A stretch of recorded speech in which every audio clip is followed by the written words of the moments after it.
Field report.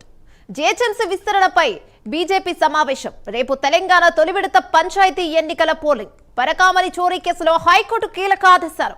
Khammam జిల్లాలో మొదటి దశ సర్పంచ్ ఎన్నికలకు సర్వం సిద్ధం. ఈ అంశాలపై మరింత సమాచారం అందించేందుకు హైదరాబాద్ నుంచి నాగేంద్ర, అజీం, చిత్తూరు నుంచి రవివర్మ, ఖమ్మం నుంచి రజనీకాంత్ లైవ్ లో సిద్ధంగా ఉన్నారు.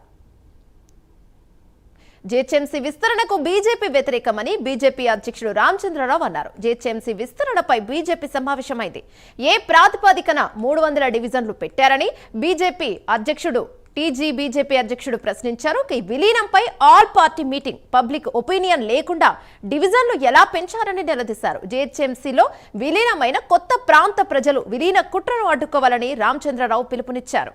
దీనిపై మరింత సమాచారం మా కరెస్పాండెంట్ నాగేంద్ర అందిస్తారు. Thank you Yamuna.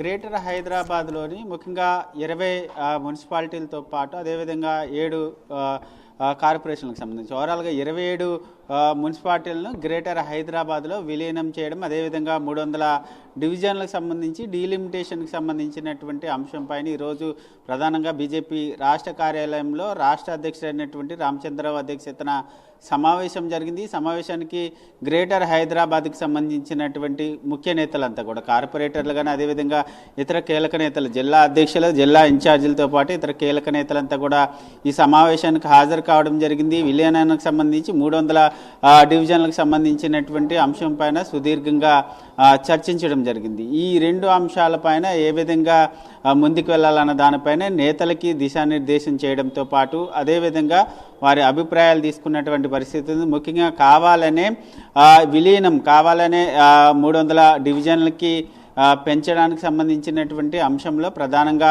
ఓల్డ్ సిటీని ఎంఐఎంకి దారాదత్తం చేయడంలో భాగంగానే 300 డివిజన్లకి డీలిమిటేషన్ని నోటిఫికేషన్ ఇవ్వడం జరిగింది. దీనికి సంబంధించి ప్రధానంగా బీజేపీ పెద్ద ఎత్తున వ్యతిరేకిస్తుంది. ఇప్పటికే ముందు నుంచి కూడా ఈ విలీనానికి సంబంధించినటువంటి అంశంతో పాటు ఈ డివిజన్లకు సంబంధించి ప్రధానంగా బీజేపీ నేతలంతా కూడా పెద్ద ఎత్తున ఆరోపిస్తున్నారు. ఎందుకంటే ఇప్పటికే గ్రేటర్ హైదరాబాద్కి సంబంధించినటువంటి అభివృద్ధి కానీ ఇతర పారిశుద్ధ్యకు సంబంధించినటువంటి కార్యక్రమాలు కానీ అదేవిధంగా కొన్ని అభివృద్ధికి సంబంధించినటువంటి కార్యక్రమాల్లో పూర్తిగా వ్యతిరేకత ఉంది. ఇప్పటికే అభివృద్ధికి సంబంధించినటువంటి అంశంలో కుంటుపడిపోయింది. ఇలాంటి సమయంలో ముఖ్యంగా ఈ 27 మున్సిపాలిటీలకు సంబంధించినటువంటి విలీనానికి సంబంధించి ప్రధానంగా ఎందుకు ఇప్పుడు విలీనం చేయాల్సినటువంటి అవసరం ఉంది, అదేవిధంగా మరొకవైపు ఈ డివిజన్లకు సంబంధించి ఎటువంటి ప్రజాభిప్రాయ సేకరణ కానీ అదేవిధంగా మరొకవైపు ఎందుకు అఖిలపక్ష సమావేశాన్ని ఏర్పాటు చేయకుండా ఎందుకు ఈ నిర్ణయం తీసుకున్నారంటూ కూడా ఇప్పటికే బీజేపీ నేతలంతా కూడా ప్రశ్నిస్తున్నటువంటి పరిస్థితి ఉంది. దానిలో భాగంగానే ఈరోజు బీజేపీ రాష్ట్ర కార్యాలయం కేంద్రంగా ఈ కీలక సమావేశం జరిగింది. ముఖ్యంగా దీనికి సంబంధించినటువంటి అంశంలో పెద్ద ఎత్తున కార్యక్రమాలు చేపడతారా లేదన్న దానికి సంబంధించి ఇప్పటికే బీజేపీ రాష్ట్ర నాయకత్వం ఒక నిర్ణయం తీసుకుంది. ఎందుకంటే ఇప్పటికే ఈ వార్డ్స్కి సంబంధించినటువంటి అంశంలో రేపటి నుంచి 7 రోజుల పాటు ప్రజాభిప్రాయ సేకరణకు సంబంధించి ప్రజలు దీనికి సంబంధించినటువంటి అంశంలో ఎటువంటి అభిప్రాయాలు ఉన్నా దాన్ని వ్యక్తపరచవచ్చు అంటూ కూడా ఇప్పటికే 7 రోజుల పాటు సమయం ఇచ్చినటువంటి నేపథ్యంలో ప్రధానంగా ఈ విలీనమవుతున్నటువంటి కార్పొరేషన్కి సంబంధించినటువంటి ప్రజలంతా కూడా దీన్ని వ్యతిరేకించాలి, కావాలనే ఇది కుట్రపూరితంగా ఎంఐఎంకి దారాదత్తం చేసేందుకే ఈ కార్యక్రమానికి ప్రభుత్వం పూనుకుందంటూ కూడా చెప్తున్నారు. దీనికి సంబంధించి ప్రజలంతా కూడా పెద్ద ఎత్తున పోరాటం చేయాలి, దీన్ని వ్యతిరేకించాలంటూ కూడా బీజేపీ రాష్ట్ర అధ్యక్షుడు రామచంద్రరావు పిలుపునిచ్చినటువంటి పరిస్థితి ఉంది. ముఖ్యంగా దీంతో పాటు మరొకవైపు ఈ 7 రోజుల పాటు ప్రజాభిప్రాయ సేకరణ ముగిసిన తర్వాత కౌన్సిల్ సమావేశం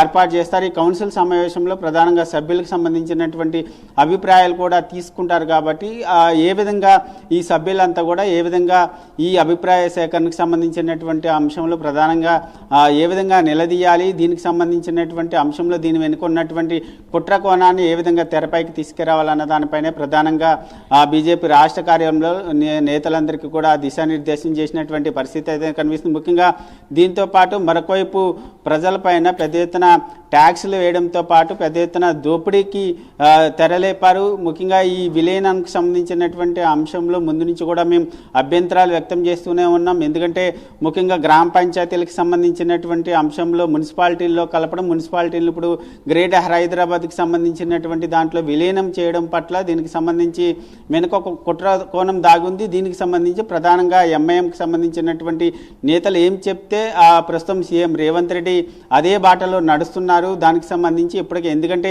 300 డివిజన్లకు సంబంధించినటువంటి అంశంలో 3 భాగాలుగా విభజించి ముఖ్యంగా ఓల్డ్ సిటీకి సంబంధించి హైదరాబాద్ ప్రాంతాన్ని పూర్తిగా ఎంఐఎంకి దారాదత్తం చేసి దానికి సంబంధించినటువంటి అంశంలో పూర్తిగా ఓల్డ్ సిటీలో ఒక హిందూ అనేటటువంటి ప్రజలు లేకుండా బయటకు పంపాలి అనేటటువంటి ఆలోచనలో ఉన్నారు. అందుకే 3 భాగాలకు విభజించి హైదరాబాద్కి సంబంధించినటువంటి సంస్థానాన్ని పూర్తిగా ఎంఐఎంకి దారాదత్తం చేసేందుకు కాంగ్రెస్ ప్రభుత్వం సిద్ధమవుతుందంటూ కూడా బీజేపీ నేతలు ఆరోపిస్తున్నటువంటి పరిస్థితి కనిపిస్తుంది. మరి దీనికి సంబంధించి 7 రోజుల పాటు ప్రజాభిప్రాయ సేకరణ చేపడుతున్నారు. దానికి సంబంధించినటువంటి తర్వాత బీజేపీ ఏ విధంగా ముందుకు వెళ్తుంది అన్నది మాత్రం చూడాల్సినటువంటి అంశంగా కనబడుతుంది. ఏమన్నా రైట్, థ్యాంక్ యూ నాగేంద్ర.